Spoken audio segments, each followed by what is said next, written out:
hermanos, ¿cómo están ustedes? Espero que estén muy bien. Yo feliz, estoy contenta, agradecida de Dios que me da esta oportunidad para poder compartir la palabra con ustedes. Como siempre, quiero entregar una oración al Señor para que nos guíe y para que tengamos un tiempo precioso en su presencia.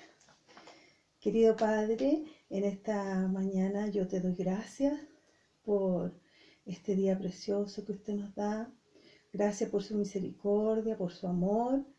Gracias por permitirnos compartir la palabra con mis hermanos, con los amigos que escuchan también. Pido a tu precioso Espíritu que me guíe, que guíe mis palabras, mis emociones, que hables tú, Señor, a través de mí.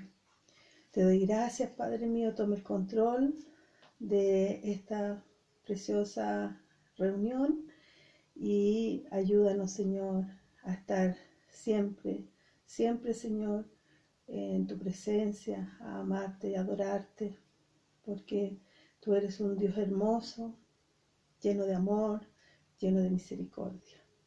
Te doy gracias, Padre mío, en el nombre de Jesús. Amén. Les quería contar que hace unos días atrás empecé a leer el libro de Habacuc. Yo pienso que a lo mejor muchos lo han leído. Es un libro cortito, pero es muy precioso. La primera vez que lo leí, debo ser honesta, no entendí mucho, pero después seguí escudriñando y me sorprendió mucho de tanta riqueza que hay en la palabra de Dios y en este libro precioso que nos enseña muchas cosas. Bueno, toda la palabra de Dios nos enseña. Y en esta ocasión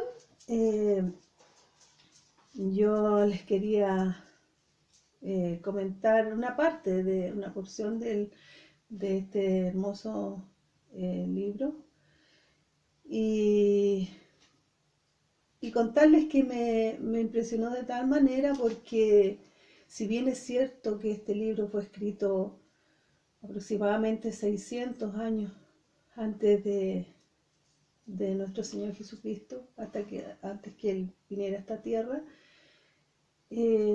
todo lo que se expresa es prácticamente lo que estamos viviendo hoy en día. Para hacer una breve reseña, el pueblo de Judá en ese tiempo estaba muy corrompido, y el Señor decide disciplinarlo y decide disciplinarlo ni más ni menos que dejando que Babilonia fuera la nación que sería usada como un instrumento para que Dios disciplinara a su pueblo. Y este profeta Habacuc le preguntaba al Señor en los capítulos 1, le preguntaba que por qué estaba así todo, porque había tanta injusticia, tanto robo, tanto homicidio, las mismas cosas que pasan hoy en día. Y él pensaba, el profeta, en un momento que el Señor no lo escuchaba, pero el Señor siempre está con su oído atento, aunque nosotros pensemos muchas veces que Él no nos escucha. Bueno, y finalmente el Señor le habla, después de un tiempo de silencio, le habla a Habacuc y le dice que Él va a castigar a Judá dejando que Babilonia sea el instrumento, como les decía, para disciplinar a ese pueblo que estaba muy, muy corrompido. Y bueno, principalmente Habacuc al principio se queja mucho, duda, como dudamos nosotros también. Y, y yo pensaba, decía, a nosotros también nos pasa eso, que no preguntamos muchas cosas, le preguntamos muchas cosas al Señor y, y a veces pensamos que el Señor no nos escucha o que no nos entiende, pero aquí claramente a medida que se va desarrollando el libro, eh, el profeta se da cuenta que Dios tiene el control al final de todo y ya deja de quejarse y deja de, de protestar un poco, como nosotros también lo hemos hecho. Yo también, en algún momento también le he dicho, ¿por qué, Señor? Porque una vez piensa o le pide cosas al Señor y espera tal o cual respuesta y cuando el Señor no nos da lo que queremos, nos enojamos. Nos enojamos, nos amurramos, igual que cabros chicos, pero nuestro Dios es tan lindo que nos entiende. Y Él entendió a Habacuc y es sorprendente como el creador del universo habla con esta criatura. Y esta criatura al final entiende todo lo que el Señor va a llevar a cabo. Y yo quería hablarles, quería que leyéramos los últimos versículos de Habacuc en el capítulo 3, cuando él finalmente se da cuenta de que Dios tiene el control de todas las cosas y él hace esta oración y en los últimos capítulos dice: aunque la higuera no florezca, ni en las vides haya frutos, aunque falte el producto del olivo y los labrados no den mantenimiento y las ovejas sean quitadas de la majada y no haya vacas en los corrales, con todo yo me alegraré en Jehová y me gozaré en el Dios de mi salvación. Jehová el Señor es mi fortaleza, el cual hace mis pies como de ciervas y en mis alturas me hace andar. Y yo pensaba que lo que le pasó a Judá cuando Babilonia lo invadieron y los trataron tan terrible, yo decía, y hubo después hambruna, hubo desastre, destrucción, gente cautiva, ahí donde se fue Daniel cautivo también, y la escritura dice que no quedó nada ahí en ese lugar. Entonces, yo pienso que no es muy distinto las cosas que están pasando ahora, las cosas que están pasando, que hay gente que está sin trabajo, que hay gente enferma, que hay gente que vive en muy malas condiciones y viven cautivas, tal vez no en otros países, pero cautivos del pecado. Y, y decía yo, Señor, es lo mismo, y nosotros muchas veces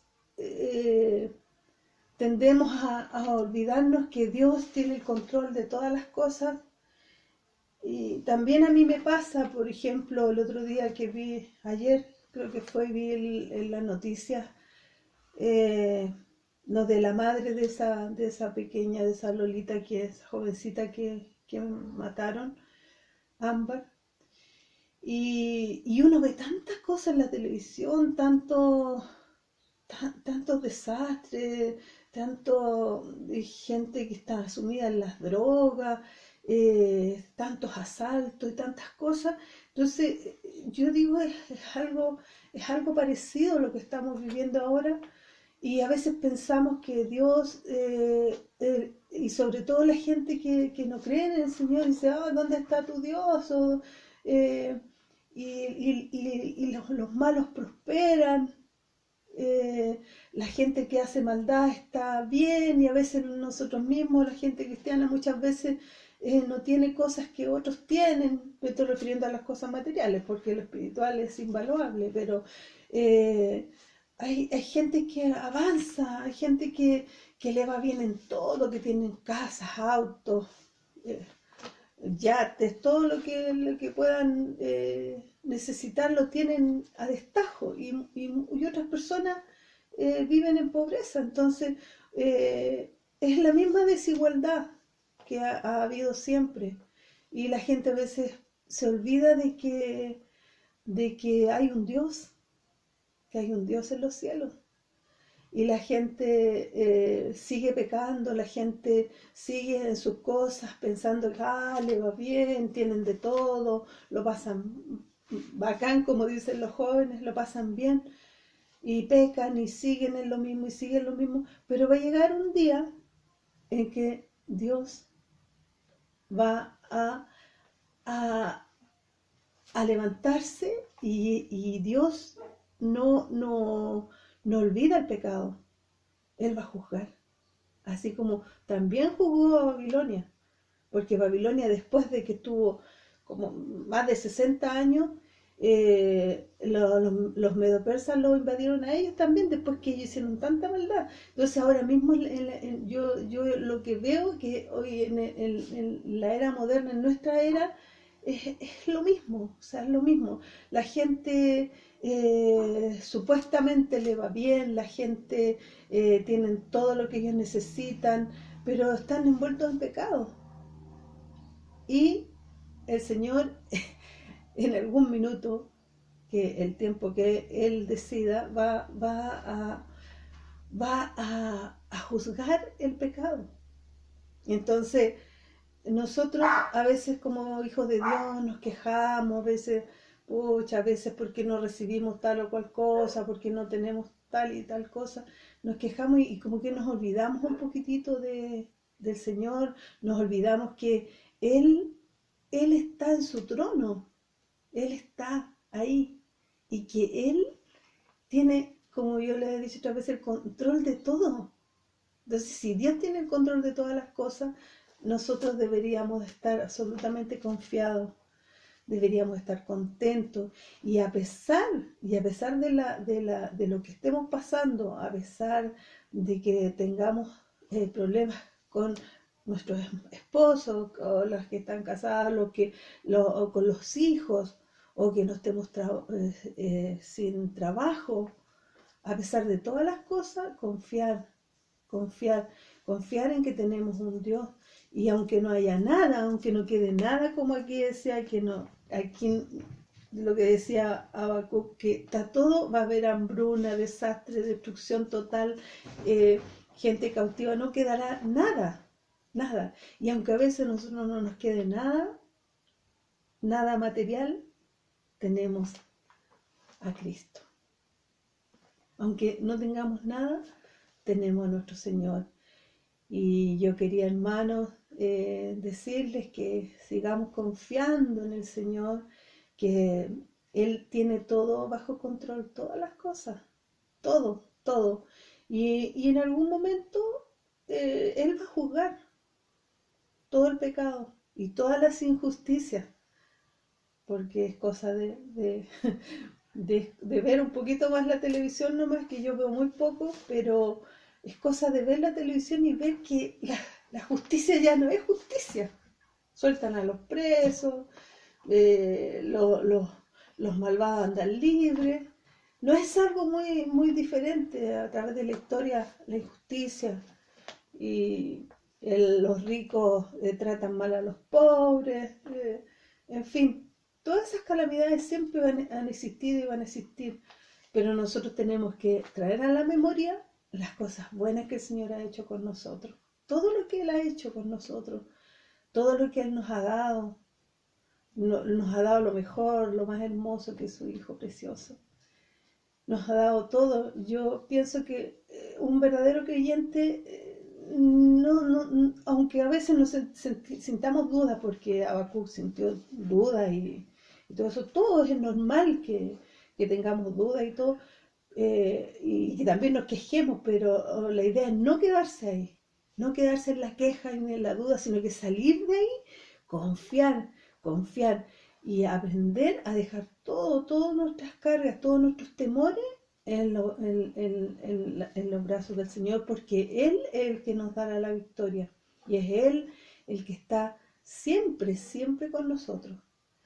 Y a medida que uno va entendiendo eso, me ha pasado a mí, por lo menos, que a medida que he ido entendiendo que Dios siempre está.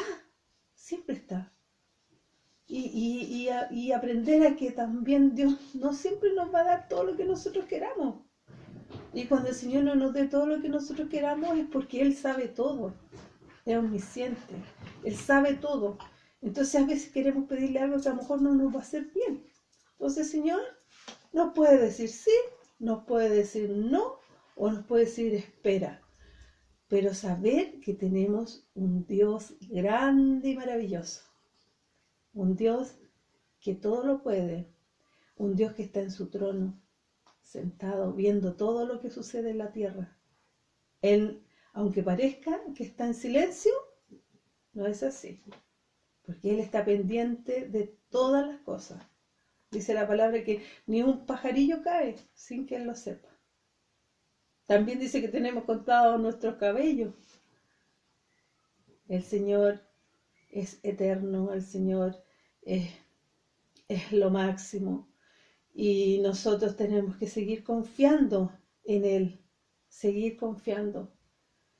Y eso quería decirles, hermanos queridos, que sigamos confiando, que sigamos adorando, y aunque vengan dudas, aunque veamos lo que veamos en este mundo, porque tal vez nos va a tocar ver quizás cuantas cosas más antes que nuestro Señor venga, pero saber que tenemos esa esperanza de que Dios está con nosotros. Vamos a orar, hermanos. Querido Padre, te doy gracias por este precioso momento, Señor. Te doy las gracias por mis hermanos.